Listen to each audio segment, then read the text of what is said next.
Hello दोस्तों, मैं आशीष कुमार अपने YouTube channel Bihar GK tricks में आपका स्वागत करता हूं। आज हम लोग बिहार राज्य संबंधित प्रश्न के अंतर्गत बिहार का भूगोल के बारे में इस वीडियो में पढ़ेंगे। तो यदि आप लोगों ने अब तक हमारा channel Bihar GK tricks subscribe नहीं किया है तो इसे सब्सक्राइब कर लें, साथ ही बेल आइकन को जरूर दबाएं। तो आइए वीडियो को स्टार्ट करते हैं। तो आज का पहला प्रश्न है, बिहार के निम्न हिस्सों में से कौन सा हिस्सा भूतात्विक दृष्टि से अपेक्षाकृत पुराना है? तो बिहार का भूतात्विक दृष्टि से सबसे पुराना हिस्सा खड़गपुर पहाड़ियाँ है। खड़गपुर पहाड़ियाँ धारवाड़ क्रम की है, जबकि रोहतास पठार विंध्यन क्रम की। उत्तर पश्चिमी पहाड़ियाँ शिवालिक हिमालय की भाग हैं जो तृतीयक क्रम की हैं, तथा उत्तर गंगा मैदान नवीनतम है। अब अगला प्रश्न है, जुलाई 2019 में बिहार के महापाषाणिक स्थान अर्थात मेगालिथिक साइट के पहले प्रलेखन के लिए विशेषज्ञों ने निम्नलिखित में से किस जिले का दौरा किया था? तो इसका सही उत्तर है बी अर्थात कैमूर का। जुलाई 2019 में बिहार के महापाषाणिक स्थान अर्थात मेगालिथिक साइट के पहले प्रलेखन के लिए विशेषज्ञों के दल ने कैमूर जिले का दौरा किया था। नवंबर 2018 में खोजकर्ताओं ने खोज के बाद यह संकेत दिया था कि बिहार भी एक महापाषाणिक राज्य है। अब नेक्स्ट प्रश्न है, निम्नलिखित में से कौन सा जिला धारवाड़ भू-स्तरीय रचना वाला नहीं है? तो इसका उत्तर है रोहतास जो है धारवाड़ भू-स्तरीय रचना वाला नहीं है। बिहार में भू-स्तरीय रचना वाले जिले दक्षिण पूर्व बिहार में आते हैं, जबकि रोहतास दक्षिण पश्चिम बिहार का भाग है। इस क्षेत्र में विंध्यन प्रकार की चट्टानें पाई जाती है। बिहार में विंध्यन क्रम की चट्टान कैमूर और सोन नदी घाटी में पाई जाती है। अब अगला प्रश्न है, बिहार के निम्न जिलों में से किस जिले में ही पिडमोंट स्टैम्प मिट्टी पाई जाती? तो पिडमोंट स्टैम्प मिट्टी पश्चिम चंपारण में पाई जाती है। बिहार में 3 प्रकार की मिट्टियाँ पाई जाती है। पहला है पिडमोंट दलदल मिट्टी जो पश्चिमी चंपारण जिले के पश्चिमोत्तर भाग में पाई जाती है। वहीं दूसरा है तराई मिट्टी। यह मिट्टी नेपाल की सीमा के साथ राज्यों के उत्तरी भाग में पाई जाती है। और तीसरी मिट्टी गांगे जलोर मिट्टी। यह बिहार का मैदान गांगेटिक जलोढ़ अर्थात दोनों नए और साथ ही पुराने से आच्छादित है। अब अगला प्रश्न है, निम्नलिखित में से कौन सी नदी फतुआ के पास गंगा में मिलती है? तो फतुआ के पास गंगा में मिलने वाली नदी पुनपुन है। पुनपुन नदी छोटा नागपुर पठार से निकलकर बिहार के औरंगाबाद जिले में प्रवेश करती है और पटना जिले के फतुआ के समीप गंगा में मिल जाती है। मोरहर व दरघा पुनपुन की सहायक नदियां हैं। अब अगला प्रश्न है, बिहार के निम्न प्रशासनिक विभागीय जोड़ों में से किस जोड़े से गंगा नदी नहीं बहती? तो इसका उत्तर है डी अर्थात कोसी मगध। इन जोड़ों से गंगा नदी नहीं बहती है। गंगा नदी अपनी यात्रा के क्रम में बक्सर, भोजपुर, सारण, पटना, वैशाली, समस्तीपुर, बेगूसराय, खगड़िया, मुंगेर, भागलपुर, कटिहार आदि जिलों में प्रवाहित होती है। इस प्रकार कोसी मगध जोड़ों में से किसी भी में भी प्रवाहित नहीं होती, अतः विकल्प डी सही उत्तर है। अब अगला प्रश्न है, बिहार राज्य में गंगा के किनारे स्थित जिलों की संख्या कितनी है? तो बिहार राज्य में गंगा के किनारे स्थित जिलों की संख्या 12 है। बिहार राज्य के 12 जिले गंगा नदी के तट पर अवस्थित हैं, जिसमें सारण, बक्सर, भोजपुर, पटना, वैशाली, समस्तीपुर, बेगूसराय, लखीसराय, मुंगेर, खगड़िया, भागलपुर व कटिहार शामिल है। अब अगला प्रश्न है, बिहार के किस जिले में गंगा नदी सबसे लंबी है? तो बिहार के पटना जिले में गंगा नदी सबसे लंबी है। गंगा नदी बिहार के 12 जिलों से होकर गुजरती है, जिनमें गंगा की सर्वाधिक लंबाई पटना में है। पटना में गंगा नदी की लंबाई 99 किलोमीटर में है। दूसरे स्थान पर भागलपुर आता है, जहां गंगा नदी की लंबाई 97 किलोमीटर है। अब अगला प्रश्न है, बिहार में प्रवाहित होने वाली निम्न नदियों में से उत्तर की ओर प्रवाहित होने वाली कौन सी नदी है? तो इसका उत्तर है ई। बिहार में उत्तर की ओर प्रवाहित होने वाली नदियां हैं घाघरा, गंडक, बागमती, बलान, बूढ़ी गंडक, कोसी, महानंदा और कमला। नेक्स्ट प्रश्न है, कोपेन के जलवायु वर्गीकरण के अनुसार उत्तर बिहार की जलवायु किससे प्रदर्शित की जा सकती है? तो इसका उत्तर है CWG के द्वारा। कोपेन के जलवायु वर्गीकरण के अनुसार उत्तर बिहार की जलवायु को CWG से प्रदर्शित किया जा सकता है। अब अगला प्रश्न है, मुजफ्फरपुर, दरभंगा तथा चंपारण जिले में कौन सी मिट्टी अधिकांशतः पाई जाती है? तो यहाँ नवीन जलोढ़क मिट्टी पाई जाती है। अब आइए चलते इसके विस्तार को पढ़ते हैं। दरभंगा, मुजफ्फरपुर एवं चंपारण जिले में नवीन जलोढ़ मिट्टी पाई जाती है। गंडक, बूढ़ी गंडक, बागमती आदि नदियाँ द्वारा प्रत्येक होगा तो प्रत्येक वर्ष बाढ़ के पानी से लाए गए मलबों गाद के निक्षेपण से नवीन जलोढ़ मिट्टी अर्थात खादर का निर्माण होता है। यह मिट्टी धान, गेहूँ, पटसन, गन्ना जैसे फसलों के उत्पादन से सहायक होती है। अब नेक्स्ट प्रश्न है, बिहार का सर्वाधिक जूट उत्पादक जिला है? तो बिहार का सर्वाधिक जूट उत्पादक जिला पूर्णिया है।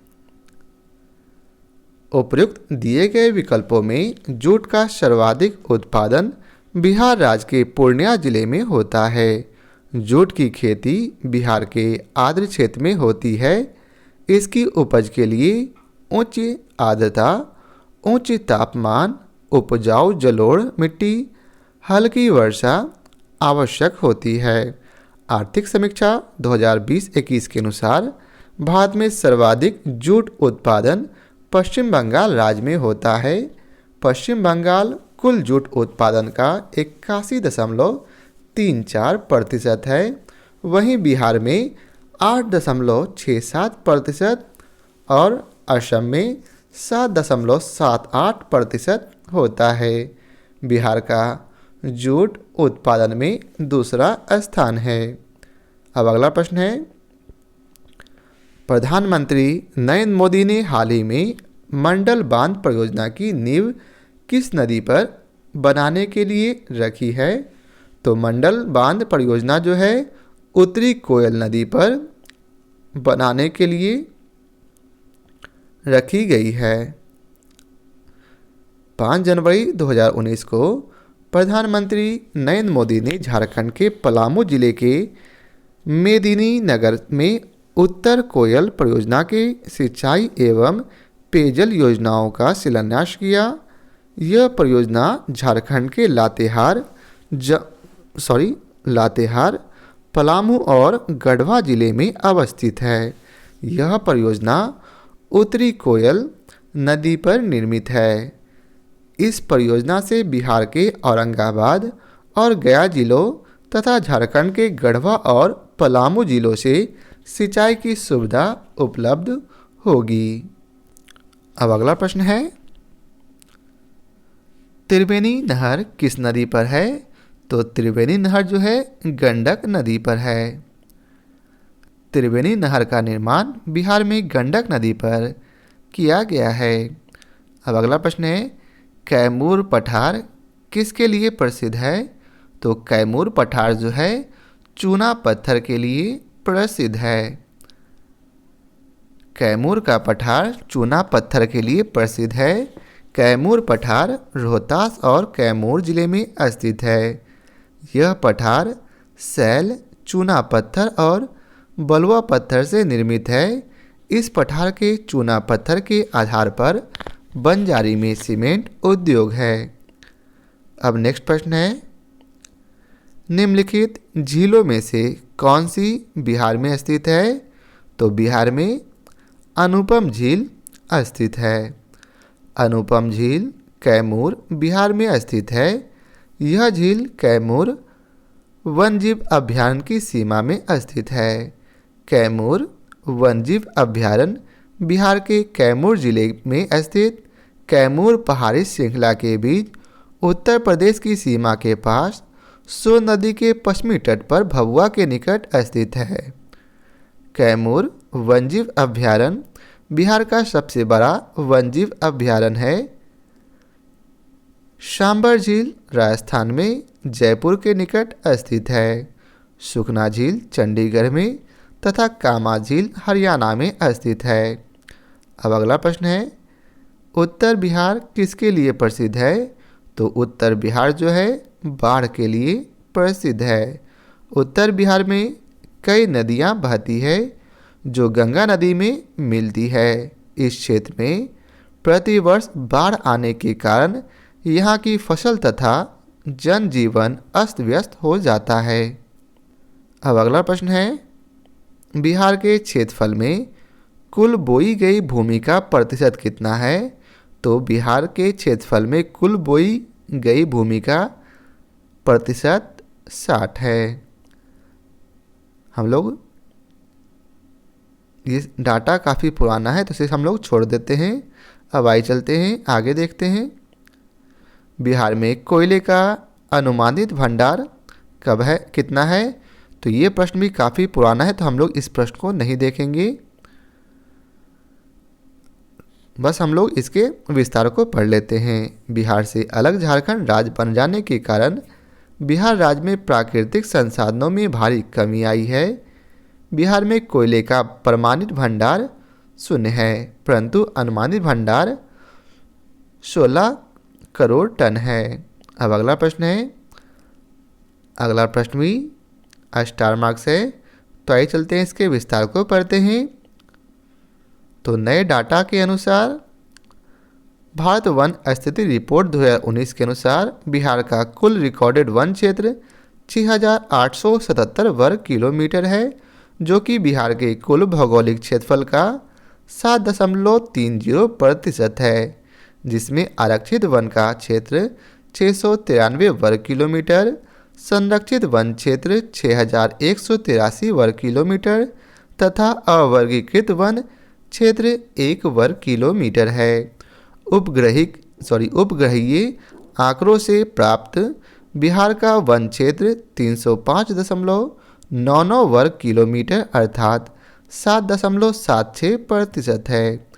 अति सघन वन क्षेत्र 333.13 वर्ग किलोमीटर, मध्यम सघन वन 3,280.32 वर्ग किलोमीटर तथा खुले वन 3,692.52 वर्ग किलोमीटर क्षेत्र में फैले हुए हैं।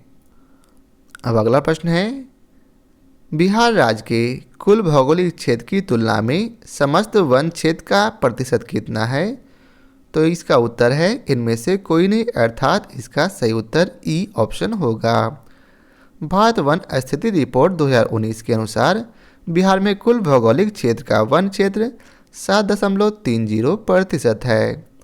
अब अगला प्रश्न है, निम्नलिखित में से कौन सा जिला सबसे अधिक घने पतझड़ वन क्षेत्र से घिरा हुआ है? तो इसका उत्तर है पश्चिम चंपारण। प्रश्नकाल और वर्तमान में पश्चिम चंपारण सबसे अधिक घने पतझड़ वनों से घिरा हुआ है। भारत वन स्थिति रिपोर्ट 2019 के अनुसार पश्चिम चंपारण में कुल वन 904.66 वर्ग किलोमीटर तथा जिसमें 249.19 अति सघन और 550.24 मध्यम सघन और 105.23 वर्ग किलोमीटर खुले वन हैं। अब नेक्स्ट प्रश्न है, निम्नलिखित में से कौन सा शहर बिहार के सबसे पूर्वी भाग में स्थित है? तो इसका उत्तर है कटिहार। बिहार के सबसे पूर्वी भाग में कटिहार स्थित है। कटिहार के दक्षिण पश्चिम में भागलपुर तथा दक्षिण पूर्व में पूर्णिया स्थित है। पटना लगभग मध्य भाग में स्थित है।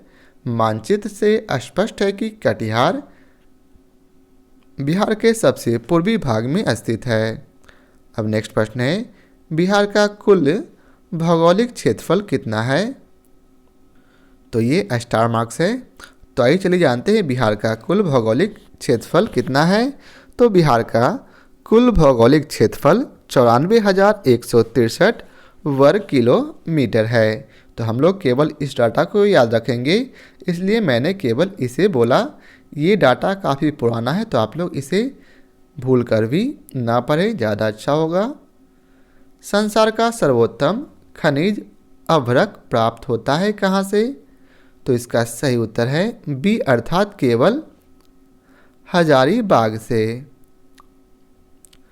अभ्रक हजारीबाग, गिरिडीह और कोडरमा से प्राप्त होता है। यहाँ से लगभग 80% अभ्रक, ये सभी जो हैं झारखंड के भाग हैं, प्राप्त होता है। अब नेक्स्ट प्रश्न है, बिहार का तराई प्रदेश विस्तृत है। तो बिहार का तराई प्रदेश भारत नेपाल सीमा के समानांतर है।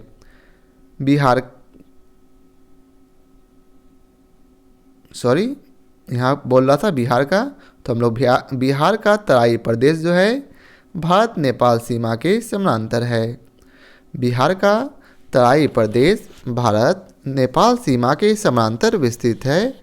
बिहार राज्य के नेपाल से लगे जिलों पश्चिम चंपारण, पूर्वी चंपारण, सीतामढ़ी, मधुबनी, सुपौल, अररिया, किशनगंज में तराई प्रदेश पतली पट्टी के रूप में विस्तृत है। अब नेक्स्ट प्रश्न है, बिहार की सोमेश्वर श्रेणी है। तो इसका उत्तर है टी, इन सबों से नई।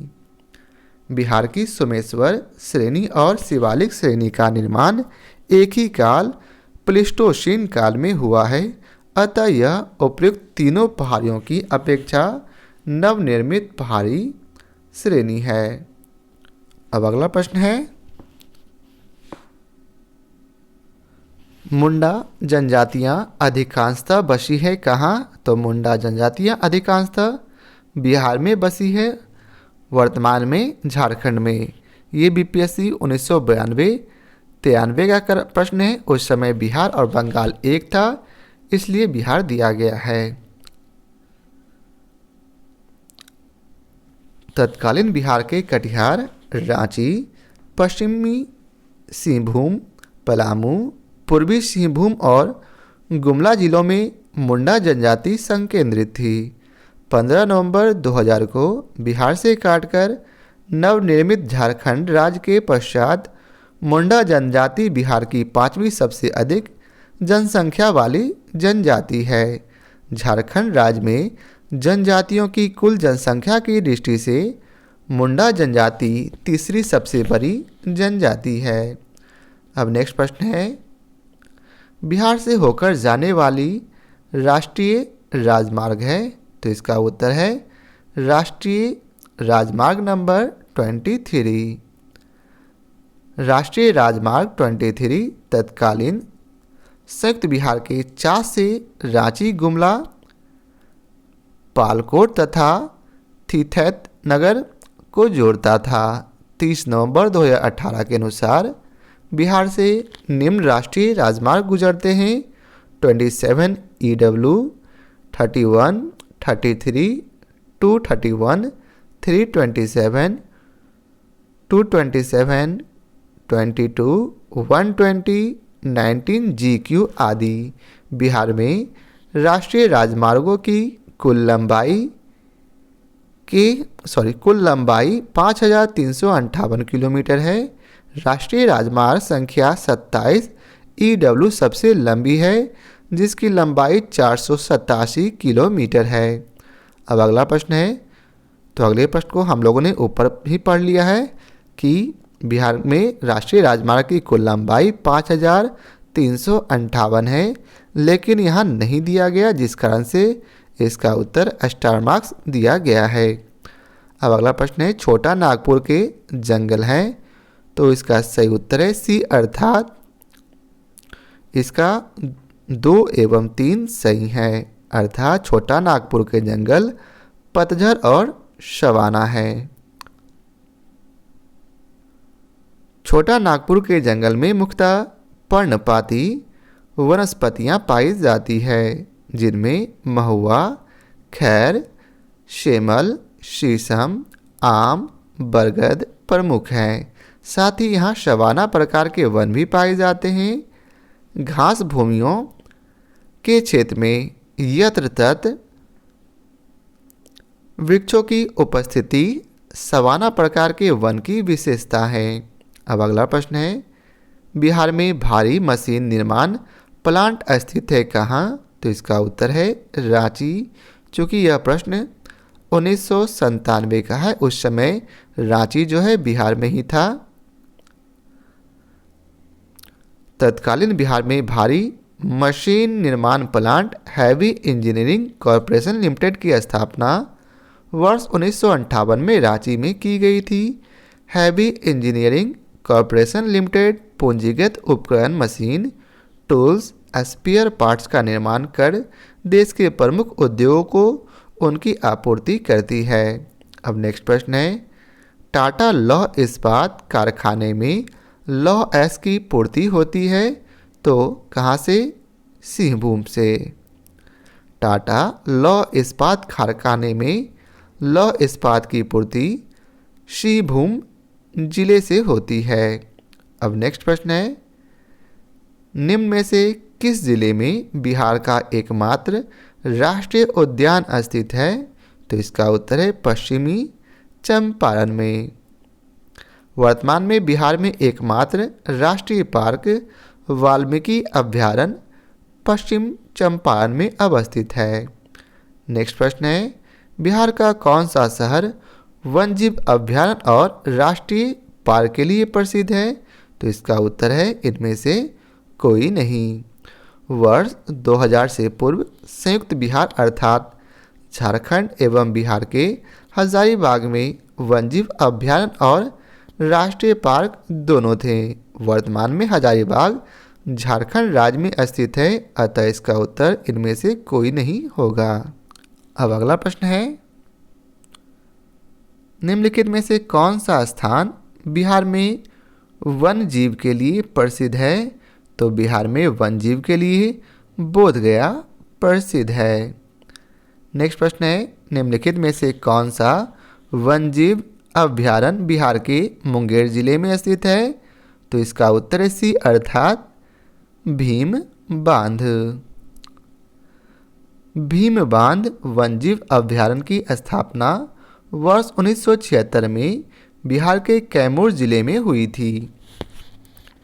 इसका कुल क्षेत्रफल 681.99 वर्ग किलोमीटर है। दिए गए अन्य विकल्पों में वाल्मीकि वन्य प्रणाली अभ्यारण्य पश्चिमी चंपारण में, गौतम बुद्ध पक्षी अभ्यारण्य गया जिले में तथा राजगीर वन्यजीव अभ्यारण्य नालंदा जिले में स्थित है। अब अगला प्रश्न है, कोयले पर चलने वाली 3 थर्मल पावर स्टेशन जो बिहार में स्थित है कौन कौन? तो इसका उत्तर है डी, अर्थात बोकारो, चंद्रापुर और Santaldih. Bokaro, Chandrapur, Santaldih 3 power station है जो कोयला आधारित हैं। वर्तमान में तीनों झारखंड राज्य में स्थित हैं। वर्तमान में बिहार में बरौनी, बाढ़ और कहलगांव कोयला आधारित थर्मल पावर स्टेशन एनटीपीसी द्वारा संचालित हैं। अब नेक्स्ट प्रश्न है, बिहार में मैथन उत्पादन करता है, तो इसका उत्तर है जल शक्ति। मैथन डैम का निर्माण दामोदर की सहायक बराकर नदी पर किया गया है। यहाँ पर जल विद्युत संयंत्र की स्थापना की गई है। वर्तमान में यह झारखंड के धनबाद जिले में है।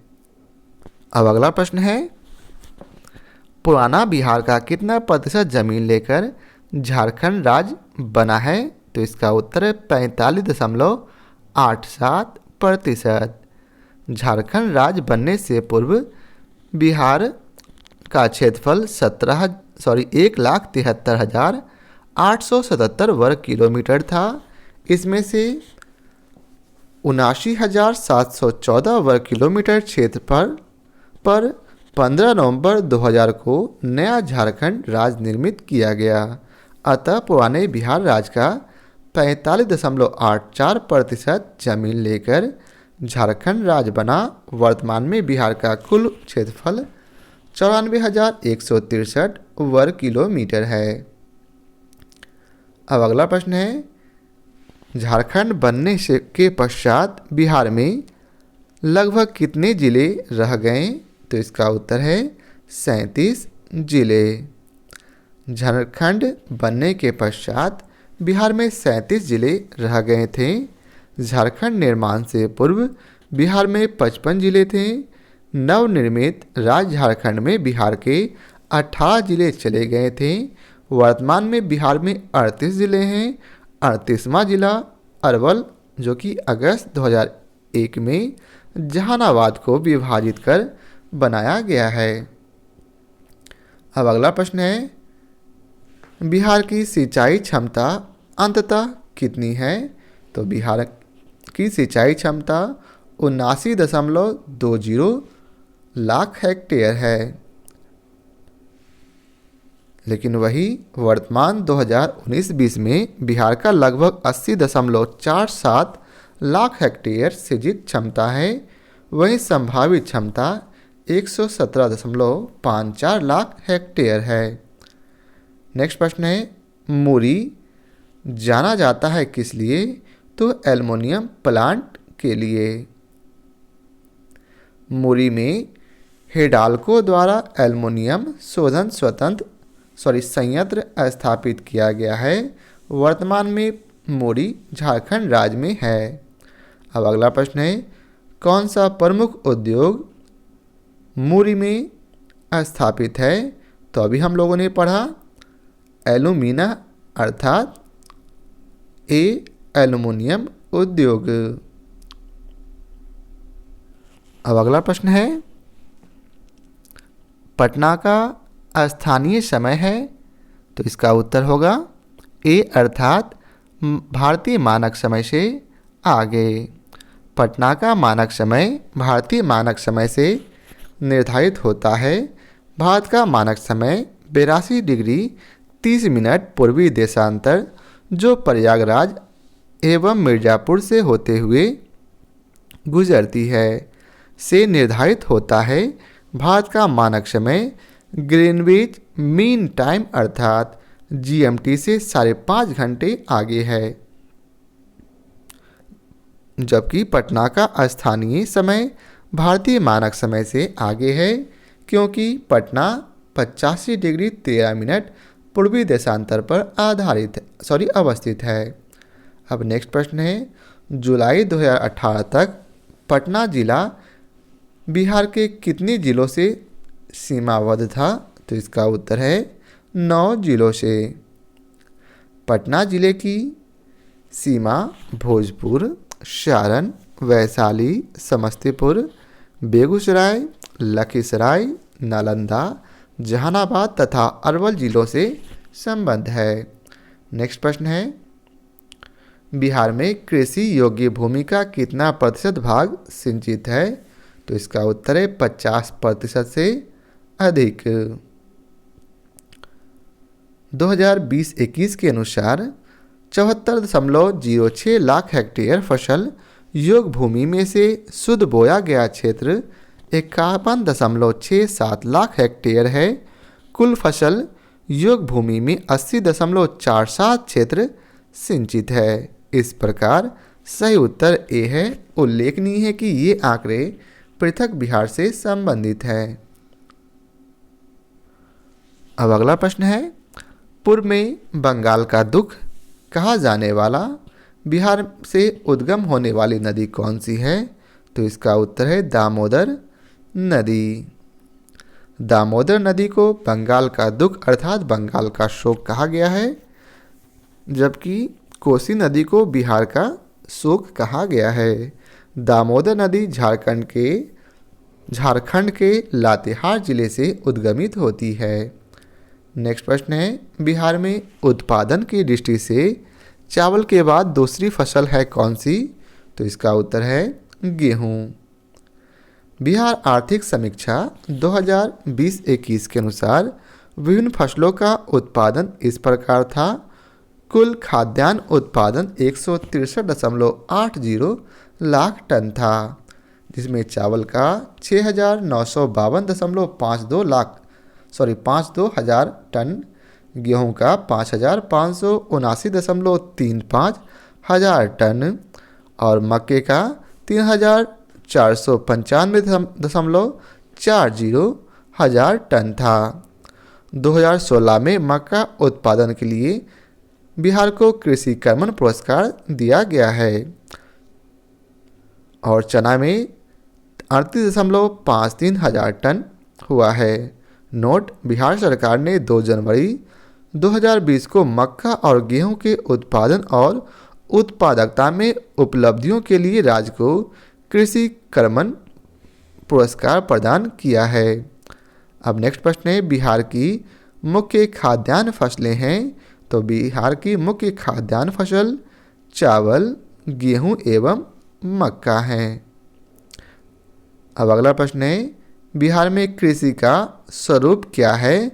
तो बिहार में कृषि का स्वरूप आत्मनिर्भर है, अर्थात सही उत्तर केवल 4 होगा। बिहार कृषि में आत्मनिर्भरता की स्थिति वाला राज्य है। अब अगला प्रश्न है, इनमें से कौन सा सत्य है? तो इसका सही उत्तर है ए, अर्थात बिहार कोयले और अभ्रक का मुख्य उत्पादक रहा है। बिहार कोयले और अभ्रक का मुख्य उत्पादक था, परंतु झारखंड राज्य के बनने के बाद अब ऐसा नहीं रहा। उड़ीसा को वर्ष 1936 में बिहार से अलग कर नया राज्य बनाया गया था। झारखंड राज्य बनने के बाद बिहार की सीमा उड़ीसा से नहीं लगती। बिहार में द्विसदनीय विधायिका है। नेक्स्ट प्रश्न है, पलामू रांची किस खनिज के लिए प्रसिद्ध है? तो पलामू रांची जो है लौह अयस्क के लिए प्रसिद्ध है। इंडियन मिनरल ईयर बुक 2018 के अनुसार झारखंड के पलामू जिले में निम्न खनिजों के भंडार हैं, जिसे आप लोग यहाँ देख सकते हैं। अब अगला प्रश्न है, देश के कुल खनिज उत्पादन का कितना प्रतिशत बिहार में प्राप्त है? तो इसका उत्तर है डी, उपयुक्त में से कोई नहीं। वर्तमान में भारतीय माइंस ब्यूरो 2019-20 की रिपोर्ट के अनुसार देश की कुल खनिज उत्पादन मूल्य, जबकि कुल खनिजों में बिहार का हिस्सा 3% तक है। नेक्स्ट प्रश्न है, देश में कच्चे तांबे के उत्पादन में बिहार का क्या स्थान है?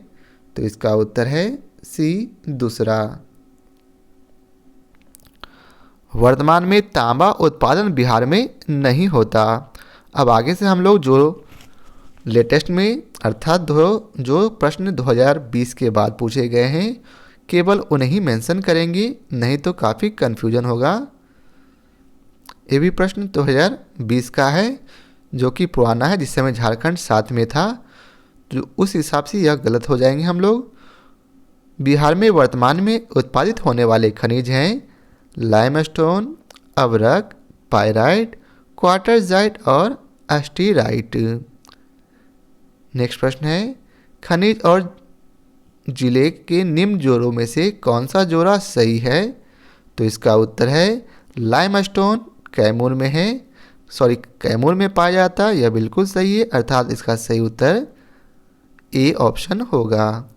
बिहार में कैमूर, मुंगेर तथा रोहतास जिले में लाइमस्टोन, माइका नवादा जिला में, क्वार्टरजाइट लखीसराय में, मुंगेर तथा नालंदा जिले में एवं लेड जिंक बांका और रोहतास जिले में पाया जाता है। नेक्स्ट प्रश्न भी काफ़ी पुराना है, तो इसे हम लोग छोड़ देते हैं, और यदि नया डाटा होगा तो उसे देख लेंगे। तो यहाँ डाटा नया है, 2019 के अनुसार बिहार के भौगोलिक क्षेत्र के 7.76% भाग पर वन है। अभी जो है हम लोगों को भारतीय वन स्थिति रिपोर्ट 2019 के अनुसार ही चलना है, जिस हिसाब से यह बिल्कुल सही है। अभी 2019 के बाद अभी कोई और डाटा नहीं आया है। नेक्स्ट प्रश्न है, बिहार में लौह अयस्क प्राप्त होता है? तो सिंहभूम जिले से। यह भी प्रश्न 1996 का है, तो नहीं देखेंगे। पटना का स्थानीय समय है? तो पटना का स्थानीय समय भारतीय मानक समय से आगे है। ये भी प्रश्न 1997-98 का है, इसलिए हम लोग छोड़ देते हैं। नेक्स्ट है,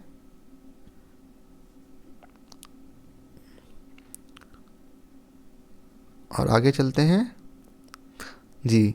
उद्योग और स्थान के निम्न जोड़ों में से कौन सा जोड़ा सही नहीं है? तो इसका उत्तर है डी, रेल डिब्बा और अभियांत्रिकी भागलपुर में। यह बिल्कुल गलत है, बाकी सभी सही है। रेल डिब्बा और अभियांत्रिकी उद्योग मुजफ्फरपुर और मोकामा में स्थित है, शेष युग्म सही है। नेक्स्ट है, बिहार राज्य अवस्थित है निम्न देशांतरों के मध्य? तो इसका उत्तर है डी, इनमें से कोई नहीं। बिहार राज्य 83.20 डिग्री पूर्व से 88.17 डिग्री पूर्व देशांतर के मध्य स्थित है। नेक्स्ट प्रश्न भी 1999 का है, तो हम लोग छोड़ के चलेंगे। अब हम लोग केवल 2020 के बाद के प्रश्नों को ही देखेंगे। आगे देखते हैं। ये भी प्रश्न पुराना है, जी हाँ, ये भी प्रश्न 2000 का है, इसे हम लोग छोड़ के चलेंगे। 2000 के बाद के प्रश्नों को ही देखेंगे।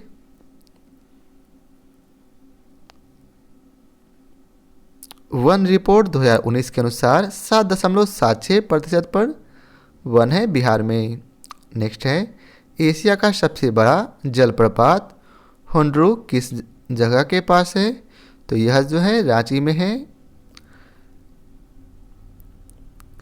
नेक्स्ट है, बिहार का अधिकांश क्षेत्र आच्छादित है? तो बिहार का अधिकांश क्षेत्र काछारी मिट्टी से आच्छादित है।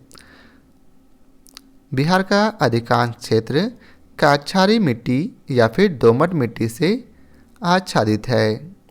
नेक्स्ट प्रश्न काफ़ी पुराना है, तो हम लोग केवल इसके विस्तार को पढ़ लेते हैं। वर्तमान में बिहार की शस्य गहनता 144% है।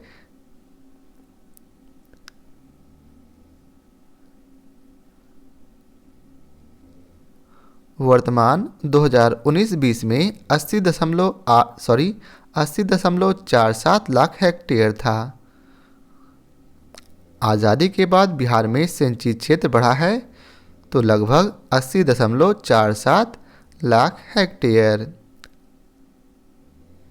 फिर हम लोग यहाँ देखेंगे, तो बिहार आर्थिक समीक्षा 2020-21 के अनुसार वर्ष 2018-19 में 74.06 लाख हेक्टेयर क्षेत्र बिहार में कृषि के अंतर्गत है।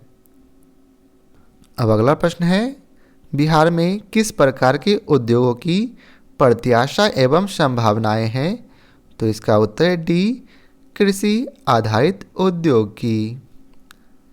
बिहार में सूचना एवं संचार प्रौद्योगिकी, खाद्य प्रसंस्करण एवं कृषि आधारित तथा वस्त्र परिधान चमड़ा आधारित उद्योग की प्रत्याशा एवं संभावनाएं चिन्हित की गई हैं। तो यह था बिहार के भूगोल का आखिरी प्रश्न। आशा करता हूँ आप लोगों को हमारा यह वीडियो पसंद आया हो। यदि आप लोगों को हमारा यह वीडियो पसंद आया हो तो लाइक और शेयर जरूर करें। फिर मिलते हैं नेक्स्ट पार्ट के साथ। तो आज के लिए बहुत बहुत धन्यवाद।